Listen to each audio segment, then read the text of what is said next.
Alors, la situation d'aujourd'hui, la crise sanitaire a largement pris le pas sur la crise climatique et vous y voyez, c'est l'épilogue de votre livre, une contradiction gigantesque dans la réaction des gouvernements et dans la perception des opinions publiques. On a moins peur du dérèglement climatique que du coronavirus, écrivez-vous. Oui, j'appelle ça un giga-paradoxe et c'est tout à fait ce que vous venez de résumer.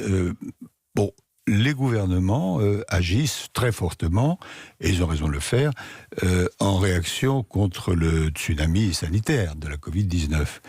Et la Covid-19 nous fait peur à tous, parce qu'il y a l'ombre portée de la mort, qui n'est pas loin, et parce que c'est du court terme. Mais quand on regarde les questions d'un petit peu plus haut, on constate que la mutation climatique, c'est pas simplement une crise, c'est une mutation, qu'elle va durer longtemps, qu'elle a des conséquences, y compris sanitaires, encore beaucoup plus graves que la Covid-19. Et là, il n'y a pas de vaccin. Alors, comment expliquer que dans un cas, il y ait des réactions très fortes et dans l'autre, pas encore? Je pense que c'est le court-termisme de tous les responsables politiques, malheureusement, de presque tous. Et puis, c'est le fait que l'on ne voit pas aussi fortement que dans le cas de la Covid, les conséquences immédiates.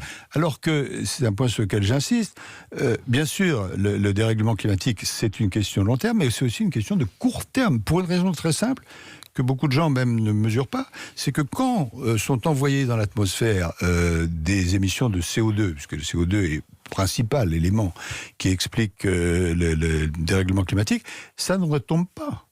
Ça dure 10 ans, 20 ans, 100 ans. 100 ans. Et donc, plus on envoie de CO2, plus arrive un moment où on ne pourra plus réguler les choses.